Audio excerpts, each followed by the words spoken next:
Ibu Bapak sidang jemaat Tuhan yang terkasih, Shalom. Hari ini kita ada di hari Minggu yang kedua, bulan April. Kita bersyukur Tuhan menolong kita dari hari ke hari, ada dalam berbagai kenyataan hidup, dan kita dipimpin untuk masuk di minggu yang baru. Hari ini, hari Minggu yang kedua setelah kita merayakan Paskah. Yesus sudah bangkit. Karena itu, cara hidup dari semua orang percaya yang percaya akan kebangkitan Yesus itu adalah cara hidup damai sejahtera. Yesus yang menderita, mati dan bangkit itu supaya manusia dibenarkan. Dibenarkan itu berarti ada pihak lain dari luar diri seseorang yang melakukan kebenaran itu, yang melakukan pembenaran itu. Karena itu pada manusia, yang membenarkan manusia adalah Tuhan. Bayangkanlah bahwa kita sudah bikin salah, bikin dosa, tapi kita dibenarkan oleh Allah. Allah membenarkan kita dibenarkan oleh Allah dengan tujuan Allah adalah untuk damai sejahtera. Kita dibenarkan oleh Allah untuk damai sejahtera. Karena itu dari tema teks kita hasil pembenaran, orang yang hidup karena dibenarkan oleh Allah adalah untuk damai sejahtera. Dibenarkan untuk damai sejahtera. Itu tema kita merenungkan firman Tuhan hari ini. Bapak Ibu jemaat Tuhan yang terkasih, surat Roma pasal 5 yang kita baca ini merupakan sebuah penjelasan Paulus tentang dampak dosa dan tindakan manusia, serta hasil pembenaran karena iman oleh Yesus Kristus. Dampak dari dosa. Bahwa dosa mendatangkan murka Allah atas hidup manusia. Dan murka Allah akan mendatangkan kebinasaan hidup bagi manusia. Namun setiap orang yang telah dibenarkan oleh Allah di dalam Yesus Kristus melalui jalan kematian dan kebangkitannya, tidak perlu takut lagi pada murka Allah. Bagi orang yang hidup mengandalkan Yesus Kristus, percaya kepada Yesus Kristus, menghindarkan diri dari segala hawa nafsu, tidak perlu takut akan murka Allah. Kenapa? Sebab pembenaran yang Kristus lakukan itu menghadirkan berkat dalam hidup setiap orang percaya yang telah dibenarkan. Kita tidak hanya dibenarkan, tapi kita diberi berkat yang indah dalam kehidupan. Apa saja berkat itu? Apa saja berkat dari orang yang telah dibenarkan oleh Allah? Berkat yang pertama, orang percaya itu memiliki damai sejahtera Allah. Dibenarkan oleh Allah lalu hidup dalam berkat Allah. Pertama-tama damai sejahtera Allah. Karena itu pastikan dalam kitabmu hati bahwa saya diselamatkan oleh Allah, dibenarkan oleh Allah, saya hidup memiliki damai sejahtera Allah. Bahwa dosa itu melahirkan keterasingan. Dosa membuat kita terasing, menjadi seteru, menjadi musuh dengan Allah. Tapi kematian dan kebangkitan Yesus mendamaikan hidup manusia dengan Allah. Hidup yang telah diperdamaikan Allah menjadikan hidup manusia hidup dalam damai sejahtera di dalam Kristus Yesus. Damai sejahtera itu biasa disebut Shalom. Jadi ketika kita bilang Shalom itu damai sejahtera.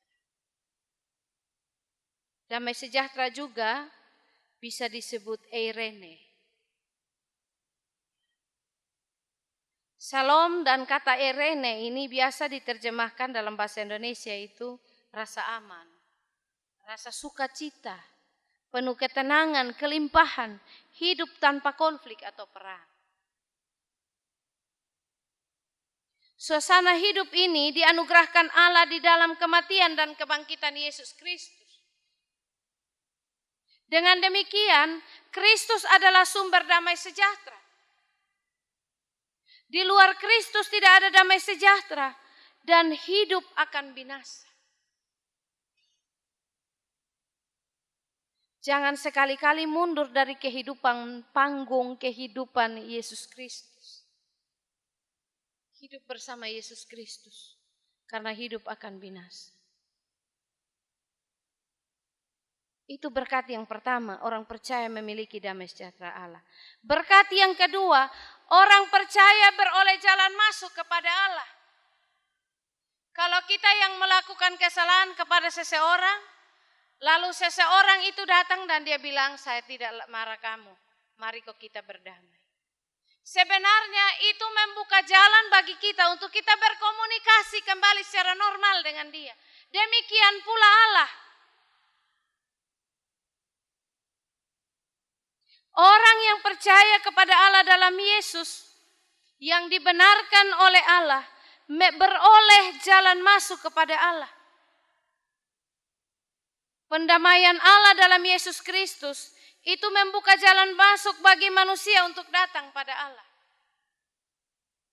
Sebab itu manusia tidak lagi perlu takut, tidak perlu pakai pengantara imam atau korban untuk datang kepada Allah. Kristus adalah satu-satunya pengantara dan jalan bagi manusia untuk datang kepada Allah. Di dalam Kristus terjalin persekutuan manusia dengan Allah. Paulus bersaksi dalam surat Efesus. Di dalam Kristus kita beroleh keberanian dan jalan masuk kepada Allah dengan penuh kepercayaan melalui iman kepada. Itu berkat yang kedua. Berkat yang ketiga, orang percaya memiliki pengharapan akan kemuliaan. Orang percaya memiliki pengharapan akan kemuliaan. Allah menciptakan manusia dalam kemuliaannya. Dan dosa membuat manusia kehilangan kemuliaan Allah. Namun, di dalam Yesus Kristus yang mati dan bangkit, dosa manusia telah ditebus. Manusia hidup sebagai anak Allah dan melakukan kehendak Allah, dan kemuliaan Allah nyata dalam hidup manusia. Hanya orang yang melakukan kehendak Allah, maka berdiri kemuliaan Allah atasnya. Saya ulang, hanya orang yang melakukan kehendak Allah, maka berdiri kemuliaan Allah atasnya. Jangan kita senang kok kita bilang, saya sudah dibenarkan oleh Allah jadi hidup dalam dosa juga tidak apa-apa. Saya pasti akan dimuliakan. Tidak. Hanya orang yang merasakan berkat Allah dalam hidupnya dan melakukan kehendak Allah, maka berdiri kemuliaan Allah atasnya. Itu hal yang ketiga, berkat yang ketiga. Dan berkat yang keempat, orang percaya mampu hidup bersukacita atau bermegah dalam penderitaan. Orang percaya mampu hidup bersukacita dan bermegah dalam penderitaan. Ayat 5 bilang, dan pengharapan tidak mengecewakan, karena kasih Allah telah dicurahkan di dalam hati kita oleh Roh Kudus yang telah dikaruniakan kepada kita. Saudara-saudara, hidup sebagai pengikut Kristus bukanlah hidup bebas dari masalah. Penderitaan adalah bagian dari perjalanan hidup orang yang percaya pada Kristus. Namun orang percaya punya alasan untuk kuat dan bermegah dalam penderitaan. Mengapa? Karena penderitaan dapat dipakai Allah untuk menghasilkan karakter hidup yang tabah, karakter hidup yang tahan uji, serta tetap berpengharapan di dalam Yesus. Bahkan dalam penderitaan, hidup orang percaya dijamin oleh Tuhan melalui kuasa Roh Kudus yang telah dicurahkan Allah dalam hati kita untuk beri kekuatan dan ketabahan bagi kita dalam menghadapi penderitaan. Karena itu kita tidak bisa bilang, kok kita habis Paskah, kita merayakan Paskah. Paskah itu hari kemenangan Yesus Kristus, hari kebangkitan Yesus Kristus, hari kebangkitan kita semua. Tapi kok kita masih merasakan susah. Kita masih merasakan penderitaan. Penderitaan bisa dipakai Allah untuk membuat kita semakin kuat. Ayat 3 bilang, dan kita malah bermegah juga dalam kesengsaraan kita. Karena kita tahu bahwa kesengsaraan itu menimbulkan ketekunan. Dan ketekunan menimbulkan tahan uji. Dan tahan uji menimbulkan pengharapan. Dan pengharapan tidak mengecewakan. Saudara-saudara, masa-masa kritis dalam hidup selalu melahirkan pengharapan yang sungguh-sungguh pada Tuhan. Orang yang mengalami masa-masa kritis dalam hidup, dia selalu akan menunjukkan pengharapan yang sungguh kepada Tuhan. Kita pernah mengalami masa-masa yang sangat kritis. Dan coba kita ingat, masa-masa sulit itu membuat kita punya volume berdoa lebih tinggi. Karena tidak ada yang diharapkan selain Tuhan di dalam doa.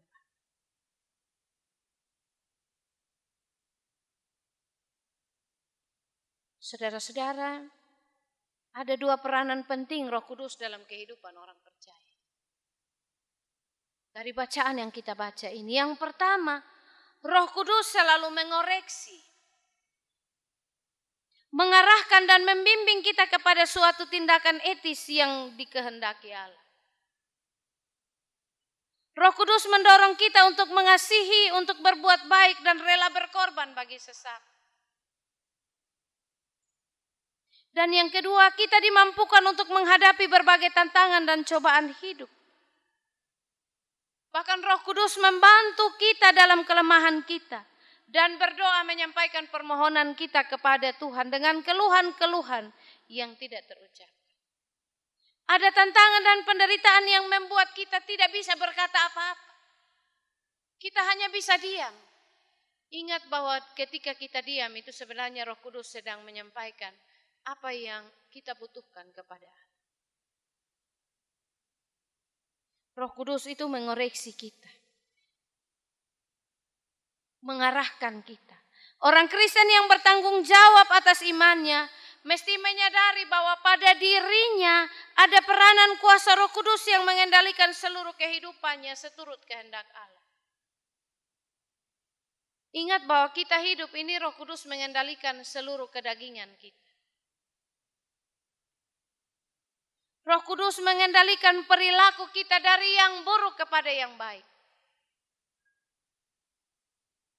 Roh Kudus mengingatkan kita tentang kata-kata kita yang salah. Dan kita mau mengakui lalu bertobat. Roh Kudus mengingatkan kita untuk memperbaiki cara hidup yang tidak berkenan kepada Allah. Menjadi cara hidup yang berkenan kepada Allah.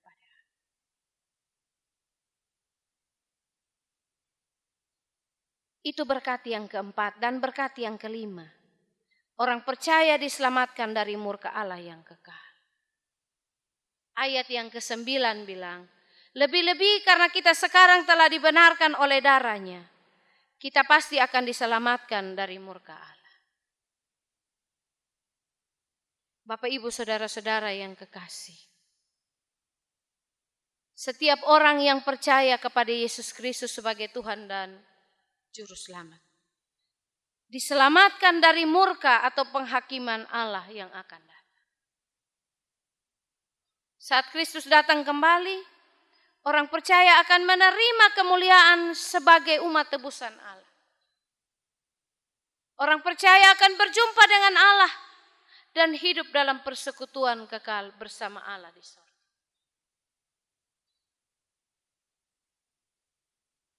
Itu kemuliaan dari orang-orang yang hidup mengandalkan. Hanya Yesus yang sanggup menyelamatkan kita. Sebab dialah jalan keselamatan dan hidup. Setiap orang yang percaya kepadanya akan beroleh keselamatan dan hidup. Bapak, Ibu, saudara-saudara yang terkasih dalam Tuhan, ternyata Pembenaran yang dilakukan Yesus Kristus atas hidup manusia mendatangkan banyak berkat. Kita tidak hanya dibenarkan oleh Allah, tapi kita diberkati oleh Allah.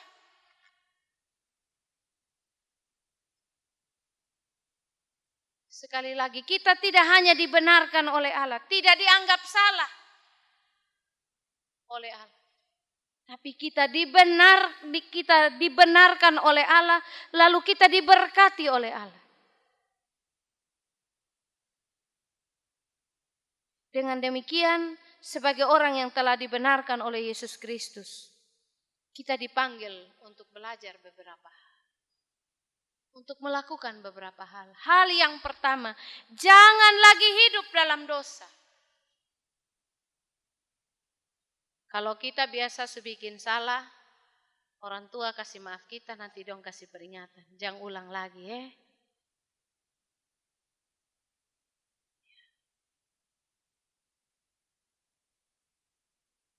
Jangan lagi hidup dalam dosa. Orang yang dibenarkan oleh Allah, jangan lagi hidup dalam dosa. Hidup dalam dosa akan buat kita akhiri hidup dalam kebinasaan dan murka Allah. Maka perlu ada komitmen untuk baharui diri, yaitu hidup dalam persekutuan dengan Kristus dan menikmati kelahiran baru di dalam Dia. Persekutuan yang baru itu memungkinkan kita memiliki keselamatan dan hidup kekal karena kasih karunia Allah di dalam Yesus tercurah bagi kita.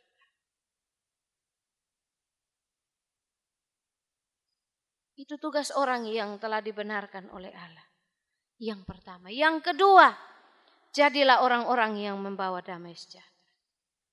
Karena kita sudah dibenarkan oleh Allah, maka milikilah damai sejahtera dan jadilah orang yang membawa damai sejahtera pada orang lain.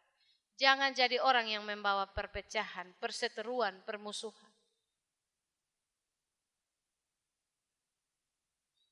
Ciri pengikut Kristus yang telah ditebus dan diselamatkan oleh Allah adalah mau hidup dalam damai dan membawa damai Allah di tengah-tengah dunia. Kita yang telah dibenarkan oleh Allah jangan hanya mau sendiri damai.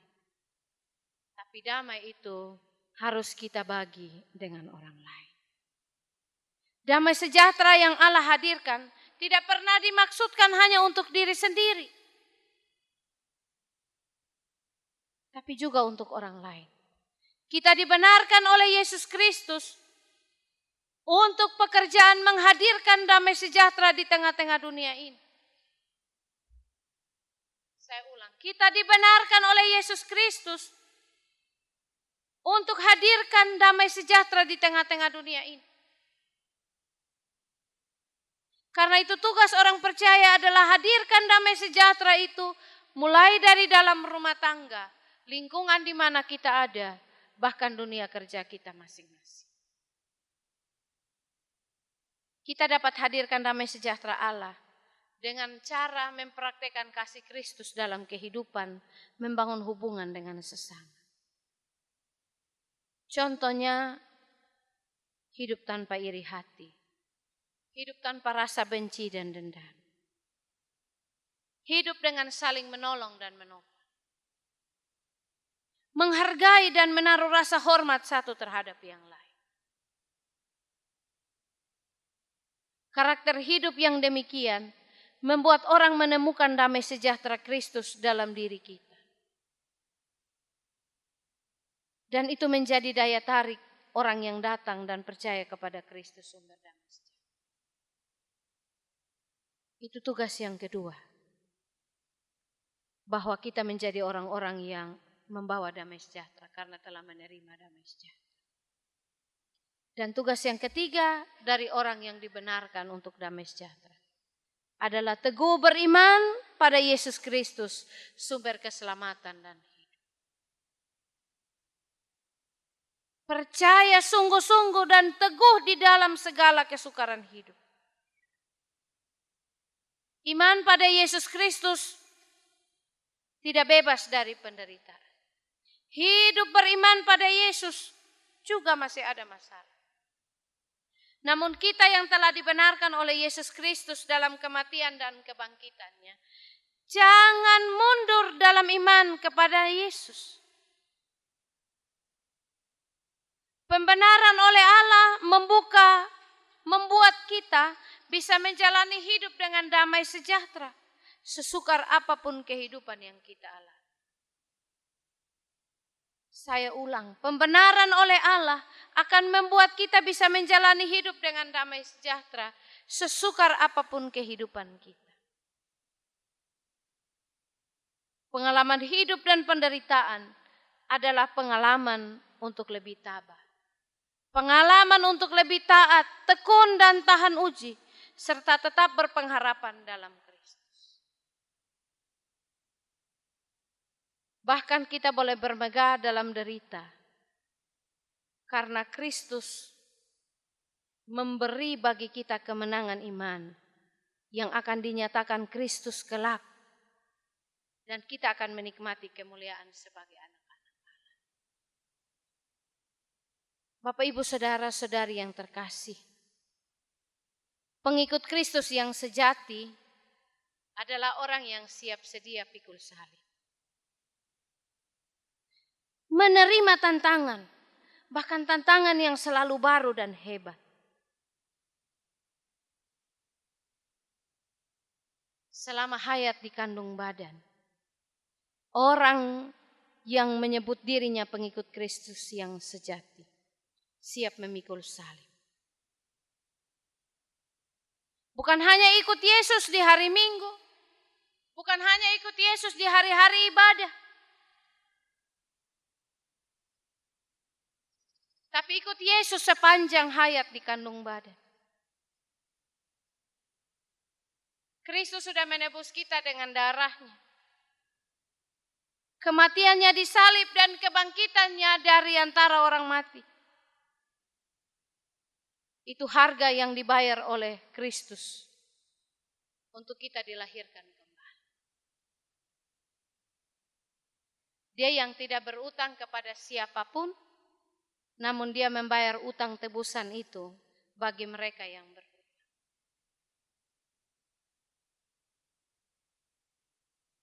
Inilah kebaikan terindah yang kita terima dari Kristus yang bangkit. Kita yang jalani hidup sesudah kebangkitan Kristus adalah kita hidup dengan bersyukur. Bekerja sebagai wujud syukur. Berusaha sebagai wujud syukur. Bangkit dari kesulitan-kesulitan hidup sebagai wujud syukur. Menghadapi kesulitan dan penderitaan hidup dengan syukur. Karena apa? Karena kita masih mendapatkan kesempatan untuk belajar hidup bergantung hanya kepada Allah di dalam Yesus Kristus. Karena itu, marilah bersyukur dalam hidup. Terima setiap tantangan hidup sebagai kesempatan untuk belajar hidup bergantung kepada Allah. Jangan sekali-kali mundur dari panggung kehidupan bersama Allah. Karena kita akan menuai badai. Kita yang telah dibenarkan oleh Allah, tugas kita adalah menciptakan damai sejahtera. Mulai dari dalam rumah, lingkungan, bahkan tempat di mana kita bekerja. Biarlah firman Tuhan hari ini memberkati kita semua. Amin.